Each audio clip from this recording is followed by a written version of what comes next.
Hey guys, welcome to the show. Welcome. Thank you for joining us. If you are a new listener to ID Podcasts, thank you. We hope you enjoyed today's episode. And if you are a longtime listener, welcome back. Welcome back. Hi. Thank you so much. Sarah and Chase here. We never really introduce ourselves No, we don't. often. But I'm Sarah. I'm Chase. And we've been together for 10 years.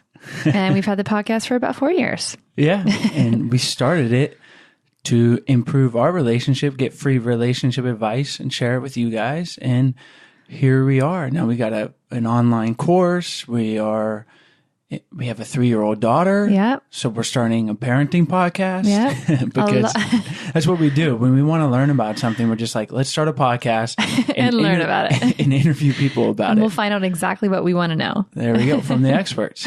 Awesome. Well, on today's episode, we interviewed Dr. Erin Leonard, and Dr. Erin is a practicing psychotherapist and an author of 3 books about relationships and parenting. I think we need to have her back on the parenting podcast. Yeah, she'll be on. And today we focus in and talk about some key tools to navigate towards a healthier relationship. So whether you're single or dating, trying to find a good relationship, or you've been in a 10-year relationship and you're married,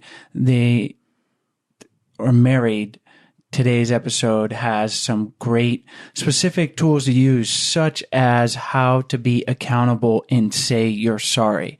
Seems so simple, right? But why is it so hard sometimes? It's so hard sometimes. Yeah, to say you're sorry. Or if you have a partner that just can't seem to do it, how to communicate with them. And because it's really going to be critical to your relationship, how to be more mindful, create emotional closeness, how to make each other laugh, why that's so important, and understanding the perspective of your partner to create compromise, and so much more. So today is another great episode. Sarah and I took lots of notes. Again, that's why we started this, to help our relationship, and hopefully it is helping you guys too. We hope you guys enjoy today's episode.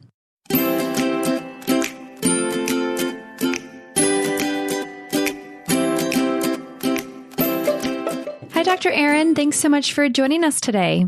Absolutely. Dr. Erin, we've given our listeners a little overview, told them about your work. Why don't you take a minute and tell us about yourself and why you enjoy helping people improve their relationships?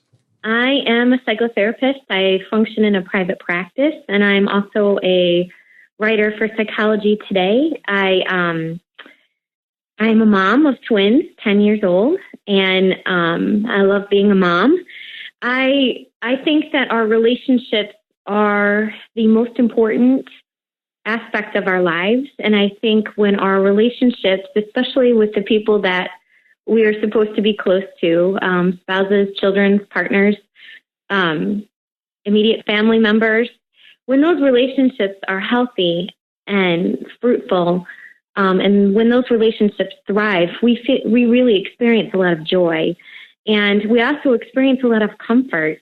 And without closeness in our lives, emotional closeness, we can suffer from a great deal of anxiety, depression, psychosomatic symptoms. It can wreak a lot of havoc and zap our kind of joy. And so I think they're exceptionally important. And I think they should be the focus of a lot of our energy. And a lot of the times people really desire closeness and love, but they don't know how to achieve how to get it and receive it in a relationship. And as soon as they learn some small tricks, they're on it, and they can turn their relationship around very quickly. And all of a sudden, life is very different when you have close, loving relationships. Well said. And no doubt we agree that relationships are super important, and I feel like sometimes we take them for granted personally as a society and culture. And they're really the foundation of what it means to have a happy life. And that's why we love having people like yourself on to help give Sarah and I the tools and to improve our relationship and share it with our listeners. And today we want to zero in on something that's definitely going to help everyone. And that is understanding the role of chemistry in our brains as it pertains to our romantic relationships. So why do we feel these crazy things, and why do we act certain ways, and how we can understand that to help improve our lives? So why don't we jump right in and let's talk about that and how these chemicals are sometimes wreaking havoc on the way we feel and our emotions. Sure. Yeah, there's there's so much about appeal that pertains to our brain chemistry and neurology. As human beings, we're very, very drawn to the familiar. And that is very appealing to us and very comforting. So, given the choice of a yucky known and a complete unknown, people will choose the yucky known. So, for example, being in a bad relationship is less scary than being in no relationship. And so, obviously that's why sometimes we get stuck in dysfunctional patterns. We get stuck in dysfunctional relationships because the familiar, even if it's a bad familiar, is less scary than the unknown. And that has a lot to do with why we're drawn to people as well. So, a lot of times we are drawn to someone because unconsciously or in a relational way, they remind us of someone from our past that we had a relationship with. And a lot of the times we're not conscious of why they're familiar to us, but they just feel familiar. There's something that draws you to them. And that can be quite powerful. So, we're going to immediately kind of let ourselves get kind of swept that way because, they're familiar and it's appealing and it's comforting. But the problem is a lot of the times they're familiar because they're like a relationship that we had. So for example, if the person we're drawn to, that that we feel this unconscious kind of familiarity with and comfort with, or this magic with, feeling familiar can also feel kind of very magical and mysterious. And the person that this person reminds us of unconsciously was dysfunctional and maybe, was emotionally unavailable when we were a child. So a parent or a caregiver or someone like that, and the child never quite felt like they achieved their full approval or acceptance or love or validation. Then a lot of the times we can be drawn to someone who is like that. And that's tricky because when you are drawn to someone, you are longing for closeness, acceptance, love, validation, empathy. And when you're drawn to someone and then all of a sudden, they start kind of changing the game a little bit and you're not getting what you're longing for, it becomes kind of a difficult situation because you chase it then. You long for this thing that you're chasing, but you're never quite getting. And that can be very painful.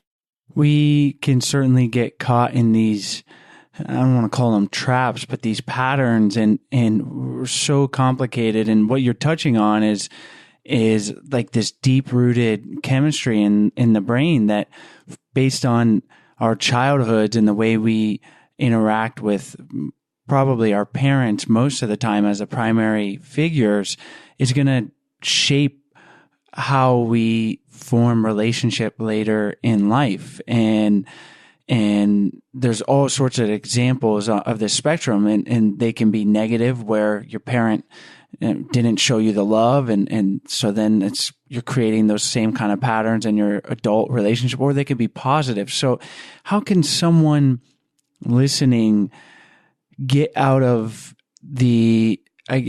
like a negative pattern of chasing something that may have been ingrained in them from childhood, but it is not healthy? Can we talk a little bit about that? Absolutely. It's super tricky because, as I talk about in my article, when we're unconsciously drawn to someone because they're familiar, they're similar to maybe a parent that was withholding of love, or, was maybe had sort of an emotional unavailability. It's sort of camouflaged by the present. So it's almost like the past camouflaged by the present. So it's tricky. It's mysterious. You can't quite put your finger on it. And it's fairly deceptive. And people, when they first meet, they're always on good behavior. So everyone wants to make a good impression. And but when you start seeing, as you travel down the road with this person, if you feel like they don't honor your feelings, or if you feel like sometimes their comments sting.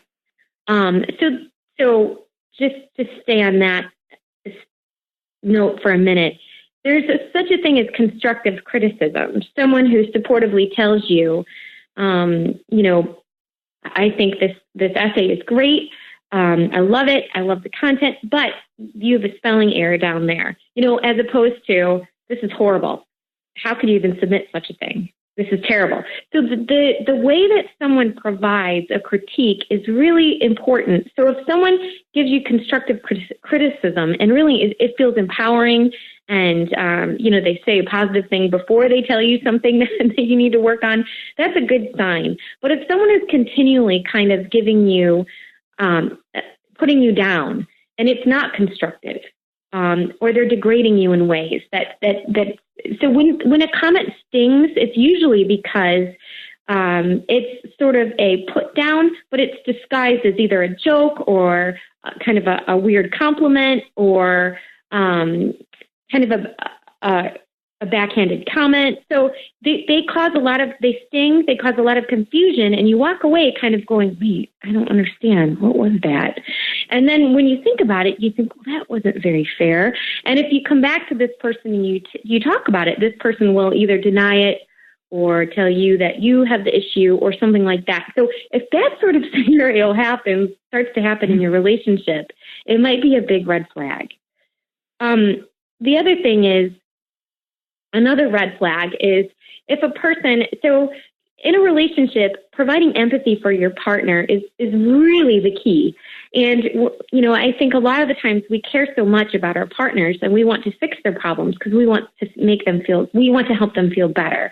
But the key is not to fix their problems. The key is to understand the feeling. And when we understand the feeling, they feel understood, they feel less alone, and they feel connected to you. And that is what you want. And so what happens a lot of the times in some dysfunctional relationships is there's no empathy. The person wants to give advice or tell the person how to fix their problem, or tell the person that it's their fault and that they did, and that's not helpful. So if your partner is someone who can hear how you feel and honor it, you're worried. I get it. It's a big worry. Or you're disappointed you didn't get that promotion. And honey, you have every right to be. You worked really hard. Saying empathic statements is really important. If you have a partner who doesn't seem to be able to do that, that's a red flag. These are two huge, important things, and we can use them as examples of red flags, like you're saying, or also it just in a somewhat healthy relationship, things that should be worked on. And I know that I try to work on these things, and no one's perfect. And in fact, Sarah and I, just before recording this podcast, we work together. So we're constantly tiptoeing, like trying to use not tiptoeing, but trying to use the right language, because I'll just say the example because this was a good one. We're actually launching a new podcast, a kids podcast, and we're really excited about that. A parents podcast. Yeah, a parenting podcast, and to help parent kids. And Sarah had said something to the effect of like, are you sure you want to do that? More or less, I wouldn't do it that way.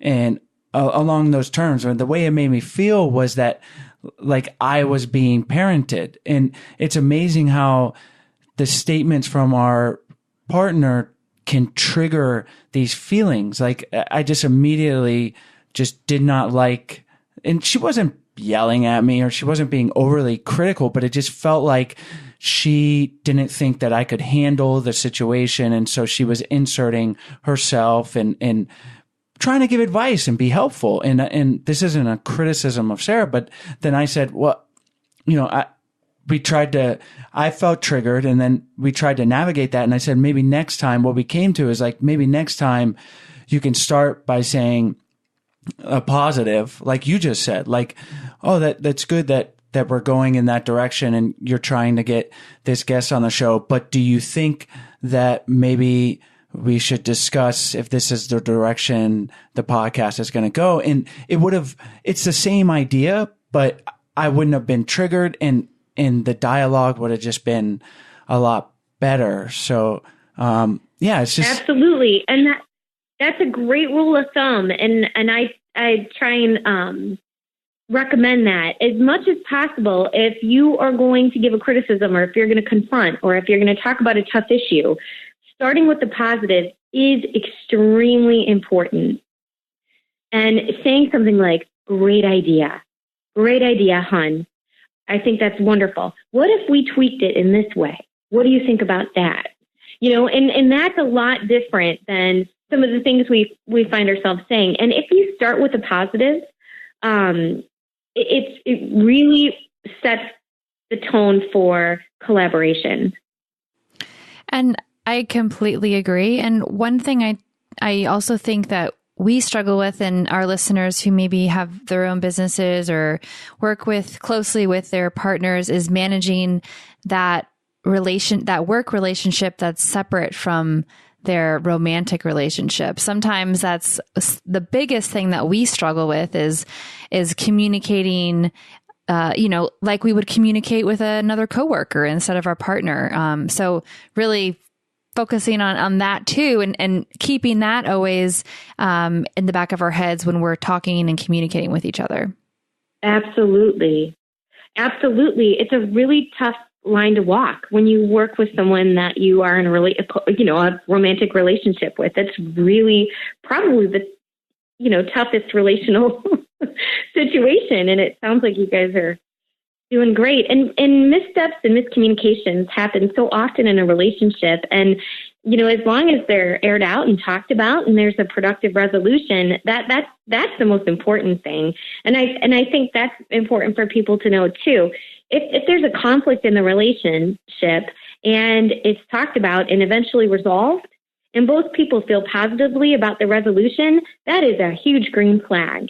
But if conflict, is never really resolved, if there's never really closure, if no one, if people just move on without fully understanding how the other person feels, then that's a problem. Because ruptures like that in a relationship, if they continue, if a rupture happens and another one and then another one without closure, that can really infect the whole entire relationship. And that's, so handling these small things immediately and with care and good communication is super important. It's pretty ironic that probably 90% of our arguments stem from work on a relationship advice podcast. Sure. Absolutely. But it is so true. And the more we think about it, it's like, it is, I don't think it's incredibly unique because for sure there's other people that work together, but there's so many elements of working with your spouse that make it necessary to kind of up your game and be able to communicate in a positive way, because we also work from home and we're with each other almost 24/7 and we're talking about work. So those simple things like leading with a positive when you have a criticism, Sarah said the separation between romantic and business relationship, but that's kind of like an oxymoron because there is no separation. We're not, we're human. So Sarah is not my coworker. Like we have our Sarah, the working wife partner, and then Sarah, the romantic partner maybe, but it's still Sarah, the partner.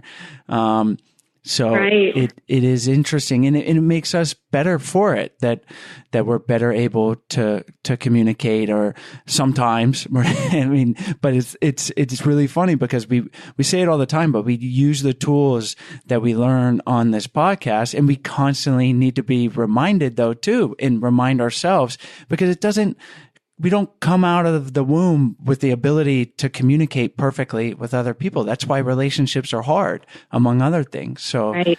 These are Absolutely. great points.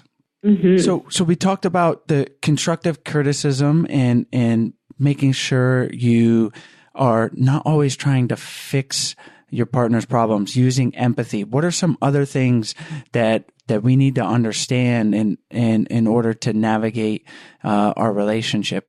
But before we continue on, we want to tell you about today's sponsors. Today's episode is brought to you by JJ Virgin's 7-Day Stop, Drop, and Swap Challenge. The 7-Day Challenge is designed to help you stop classic symptoms of food intolerances and drop up to 7 pounds in 7 days by swapping out 7 problem foods for healthy, tasty alternatives. So, Chase, are you wondering what those 7 problem foods are? What are they? I think I have an idea. Do you? Okay. You want to take a guess? You tell me. Okay. Gluten, soy, dairy, eggs, peanuts, corn, and sweeteners. So if you're experiencing stubborn weight gain, headaches, skin trouble, fatigue, joint pain, or digestive issues, you might be intolerant to one of these 7 problem foods. The 7-Day Challenge involves drinking 2 smoothies a day plus 1 more traditional meal. Or if you're not a smoothie kind of person, I don't know who that would be. I love smoothies. But if you're not, they offer plenty of extra recipes if you prefer to only do 1 or 0 shakes a day. They also provide free guides to help people adapt the challenge if they're vegan, eating paleo, or feeding a family. The challenge is actually the first week of the Virgin Diet, which is JJ Virgin's first New York Times bestseller diet. The diet has helped hundreds of thousands of people identify their food intolerances so they can eat what's right for them. What I love about this challenge, besides the name Stop, Drop. What song is that? No, that's what I was going to say. It's Stop, DMX. Drop, and Rumble. Stop, Drop, Shut them down, Open Up, Shop. I was doing Stop, Drop, Rumble. Well, that's Stop, like a Drop, and Roll. cheerleading cheer. That is when you're on fire. Or that. It's not a song. But it does bring me back to 7th grade DMX song. But for those of you that don't know, Stop, Drop, and Roll. Stop, Drop, and Roll. If you're on fire. Okay. Stop listening to this podcast and stop, drop, and roll if you're on fire. Okay. So, besides those 2 things that are really funny, what I like about the challenge, besides those 2 things, what I like about the challenge and the JJ Virgin diet is that it helps you create new habits that help you form a healthy, long-term, sustainable lifestyle. So we're starting the challenge next week. So if you want to join us, you can sign up for the free challenge at jjvirgin.com/I do. And when you sign up, they actually send you 4 days of prep information, like the swap out sheets and quizzes to find out your potential intolerances. So sign up ASAP so that you can get those prep days before we start the challenge next week. So again, that's you can sign up for the free challenge at jjvirgin.com/I do. And remember, stop, drop, and roll if you're on fire. Okay. Today's episode is also sponsored by our course, Spark My Relationship. We started I Do podcast to get information to improve our own relationship. We thought at the very least we'll be able to do that, and then to share it with our listeners. The guests are great, and we've gotten a ton of valuable information, but we found that if we don't actually deliberately take the time to implement the strategies and tools that our guests give us, we weren't seeing the real lasting benefits that we desired in our relationship. And that's why we created the Spark My Relationship course. We've collaborated with 15 psychologists and therapists to create a comprehensive relationship course that not only teaches you the skills needed to create a successful and lasting relationship, but the tools to execute it. By enrolling in the online course, you'll have access to the same strategies and tools that marriage therapists teach their clients, including therapist-taught video lessons with workbooks and exercises to help you work towards accomplishing your relationship goals in less than 90 days. You'll also learn how to detox unhelpful relationship habits and learn healthy ways to interact. You'll learn how to disagree respectfully and communicate mindfully, as well as how to improve intimacy and reignite your sex life, and so much more. Spark My Relationship isn't just a course for struggling couples. It's a course for couples who want to see their relationship flourish. If this is you, then you are a perfect fit for the course. So for a special offer for our ID podcast listeners, head over to sparkmyrelationship.com/unlock. Again, for 30% off the course, plus special bonuses just for ID podcast listeners, visit sparkmyrelationship.com/unlock. Accountability is a big one. So accountability is almost as important as empathy, because accountability allows us to repair conflict and move on happily. And so, having a partner who genuinely feels remorse after they make a mistake and owns it is important. And even small mistakes, when your partner looks at you and says, you know what, I'm so sorry. That was really selfish of me yesterday, and I'm going to try not to do that again. When you have a partner who says something like that to you, the trust is never really dismantled in the relationship. When you have someone who can say sorry and can own their mistake and own what they did that disappointed or hurt you or impacted you negatively, you're all right. You feel like you can move on with and still trust. But when you have a partner that doesn't genuinely say sorry, and doesn't genuinely own their mistakes, they're just going to repeat the same mistakes over and over again, which means you're going to be hurt by the same mistake over and over and over again. And eventually, you don't trust anymore. You grow apart, and you don't care. And that's something that you never want to happen. So people who can own, and it's very hard, and this goes for parenting too. I find myself, when I'm the most angry at my child, I realize that it's because there's something going on that I'm defending against, and it's really about me. And once I stop and take a deep breath and look at myself and look at the situation and go, oh my God, it is me. And then I look at my child and I take a deep breath and I try and take a moment and I look at my child and I say, Mom was wrong. I'm sorry. And I'm sorry I hurt you. Or not hurt you physically, but hurt your feelings.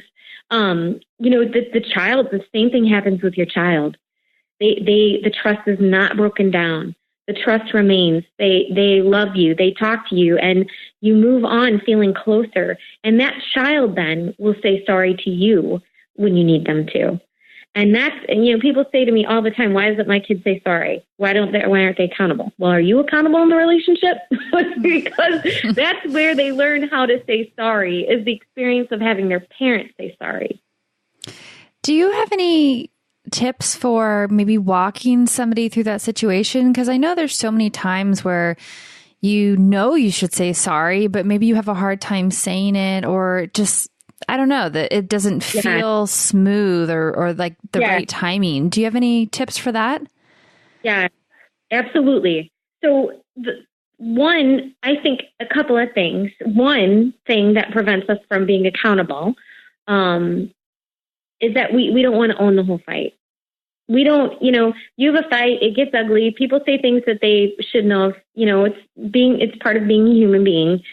And people don't want to take responsibility for the whole fight. So they don't want to say sorry, because they feel like if they say sorry, they're taking responsibility for the whole fight. And that's not true. If you just remember to own your part in it, your part, then hopefully you will have a partner that will own his or her part in the fight. And then when each person owns their part in it, you have a productive resolution of conflict, and people get closer and move together, move forward, feeling positively about each other.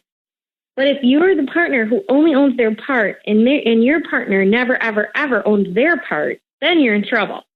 So it's, people remember, the big person is usually the person who says sorry first.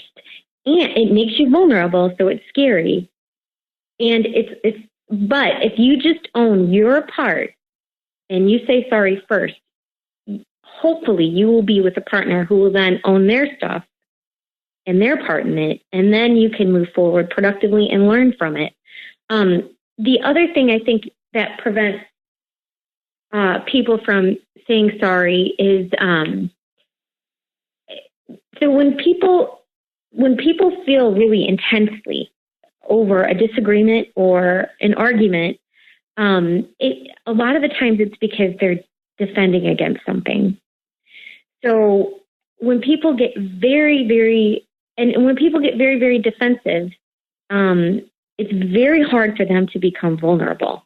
You have to be vulnerable when you apologize. That's just how it works. Otherwise, it's not sincere. So remembering, okay, I'm really defensive right now. I'm feeling, really upset, angry, hurt, and then taking a couple deep breaths, figuring out what it is about the situation that is really hurting you and upsetting you, and reflecting on it for a minute, and then figuring out what your part in it is, and owning that part. Then that's a really important thing. So owning your part is important. You don't have to take responsibility for the whole fight. And if it is something that you feel really intensely about, reflect on it, because it might be something you're defended against, and getting insight to that is really, really important. And it's the only way to really kind of get closure, is gleaning insight from it, owning it, moving, and hopefully your partner will own their part, and then you move on. And you move on without people holding grudges. You move on without the trust being dismantled. And you've learned something about yourself, and your partner's learned something about you, which will hopefully endear them to you more. Definitely. If you're able to do that, you guys are going to draw closer and improve the relationship, because it's not that we want to avoid conflict. Obviously we do, but it's inevitable in a relationship. So, right. So using these tools and not thinking, oh, I'm a bad person because we have conflict.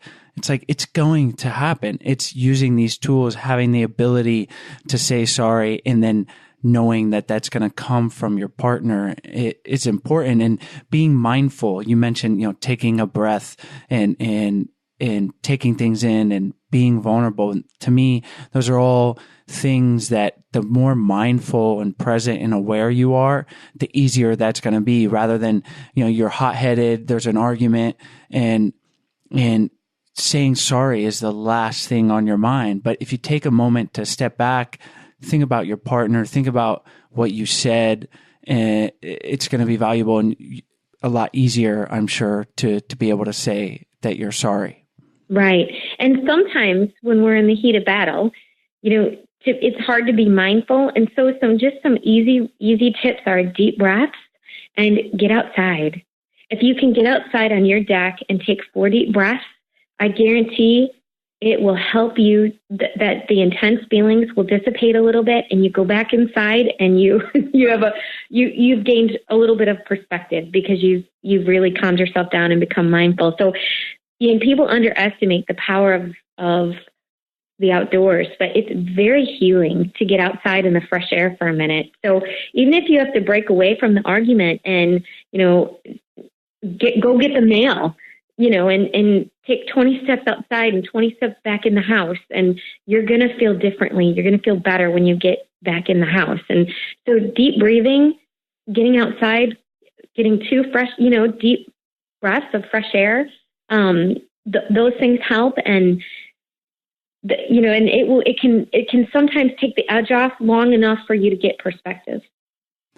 it seems so simple, but it is such a powerful exercise. Like before you speak, take those breaths and think about, is this something that I want to say? Is this something valuable to our conversation or our relationship? And a lot of times if you take that and take that time, you're probably gonna, if you were heated, you're gonna decide, you know what? No, that's not what I should be saying. You know, we started this podcast talking about chemicals in our brains. Our brains are being hijacked by these endorphins and chemicals. And, right. And if we act impulsively under those, you can say in a sense, we're not acting as our true self, whatever, that is. We don't want to get into philosophy here, but we're certainly probably not acting as our best self under those circumstances. Yeah. So it is really a valuable thing to do. It is. And it will end the fight quicker. So a lot of the times we keep asserting our point in our feelings because we want to be right. We want the fight to end on our terms. And if we can instead take deep breaths, be mindful, try and understand the deeper feelings, try and get some perspective, try and, understand what we're really feeling and what we're defending against. And then use that awareness and insight to own whatever we need to own in that moment. That fight will end very quickly. But if you can't do that, if you keep repeating your feelings and your point of view, the fight won't. Hopefully you have a partner who will understand your feelings and your point of view. But also understanding theirs is really important too. And just that will end the fight much quicker if you can get that perspective and you can quiet kind of your defensive self and get more attuned with your, the true essence of who you really are. That's important. So these are all great things that we can implement. What would you tell someone whose partner doesn't seem to be receptive to doing this work? So you're on the other side. It's easy for someone listening. They can apologize, but they feel like their partner just does not do it as much or at all. How can they approach that partner and start the discussion to move in a positive direction? It's vital. You want a partner that provides empathy, that can understand your perspective, even if it differs from theirs. You want a partner who's accountable, because all of those things, create emotional closeness in the relationship. And emotional closeness is what you need to feel joy and comfort in the relationship. And so if you have a partner who's incapable of those things, then they need to do some hard work and they need support. If they're highly motivated, some of this stuff isn't that difficult to integrate. If they aren't motivated at all to try and be different, then that's a big that calls for a big decision then. So the motivation of your partner is really something that's going to be very important to assess in that situation. I think one thing that Chase and I struggle with, and I'm sure a lot of our listeners do, is understanding each other's perspective, but then still having these like crazy chemicals in our head that wants to like basically go down the rabbit hole to like figure out, the root of the issue. And I know sometimes you try so hard and it's like, if we would have just done like what you said, stepped outside or taken those breaths, we might have come to a resolution a lot faster. But how do you manage that where you know the perspective of your partner, but yet you're still trying to get a resolution that you desire versus just moving past it? That's a great question. If you understand the perspective of your partner, you're one step closer to a compromise. Compromising is really the goal of every conflict. So it's the quickest way to find a productive resolution, and two people move forward happy. So if it's something that you won't compromise on, there's something about that that's important that you should examine. So, but compromise is the goal for almost every conflict. So if you truly understand your partner's perspective, then you can use that to figure out a compromise that will make him happy and you happy. And if you're not coming up with a compromise, you're not really understanding your partner's perspective. So you might want to go back and think about it again. But the first person to kind of identify the compromise, usually in my book, wins, because they get what they want too.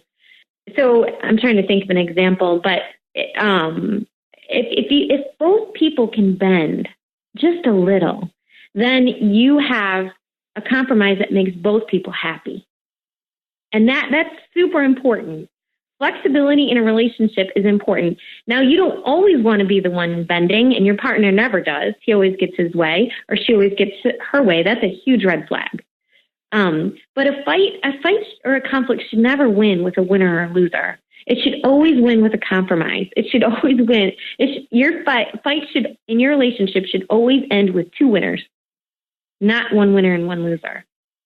Exactly. And we say all the time, if you're on the same team, if you're thinking you're on the same team, well, then yeah, you're both going to be a winner. Because if your team's winning, you're a winner. But if you're on opposite teams, right, you can only have one winner. And that's just not a good approach to have in the relationship. And it is such an easy, Sarah's kind of laughing at my analogy, but it's like, yeah, duh, but it's such it's easy true. Thing to fall into the trap of like, oh, I'm going to win this argument, or not even win it, but like, I want to have 51% of the right side of this argument, rather than like, you know what, we're in this together, and I might have 48% of the quote win, but we're on the same team. So it's actually, we're both winning. Yeah. And really, when you compromise and when you're flexible and your partner, it's really fun to be with a happy partner. It makes life so much more fun. And so compromising, maybe you're bending a little bit, but you're also getting a happy partner. And that's fun too. Yeah.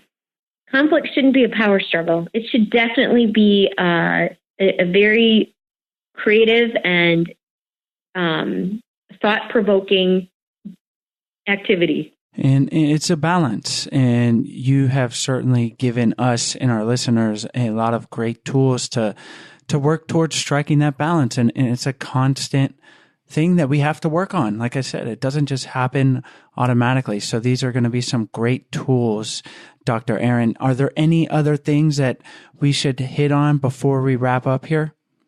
Sure. One other thing I would just say is above everything, laugh. If you can make your partner laugh, you've won. So it's the simplest tip I can give you, but it is the most powerful. And a sense of humor is our most effective coping mechanism. And if you have an ability to make your partner laugh and smile, you're going to have a very healthy relationship. It's funny that you mention the sense of humor, because we're doing a bunch of interviews today, and the one we had earlier also mentioned the importance of a sense of humor. So I think that's our theme today, is to laugh a lot. I like it. I like that theme. Awesome. Well, let's have you tell our listeners where they can find you online, and then we'll say goodbye. Okay. I'm at drerinleonard.com, and then I write a peaceful parenting blog for Psychology Today. Awesome. Well, we'll have those links on your show notes page on our website at idopodcast.com. And our listeners know to check out all those resources on our website. And we want to thank you so much for coming on the show, Dr. Erin. It was so much fun. Thank you so much for having me. Hi guys, we hope you enjoyed today's episode. As always, all the links are in the show notes page as well as on the podcast description. And while you're on our website, we encourage you guys to check out our 14-day Happy Couple Challenge. We send you an email for 14 days with simple, doable challenges to help strengthen and improve your relationship. And on our website, we also have a bunch of free resources for your relationship. So we encourage you to check those out. We also have our Love Tribe on Facebook. We encourage you guys to join the tribe and be there for support for each other. If you have questions or just need some relationship advice, we are all here for each other. The group has grown to almost 1,000 people, and we love it. So we hope you guys join that. You can go to Facebook, Love Tribe Fam, and you'll find us right there. And if you are interested in learning more about our flagship course, Spark My Relationship, we hope you guys check it out. We have a special offer that is only for podcast listeners. So you can go to sparkmyrelationship.com/unlock, and you can unlock that special offer and learn more. As always, thank you guys so much, and we'll see you next week.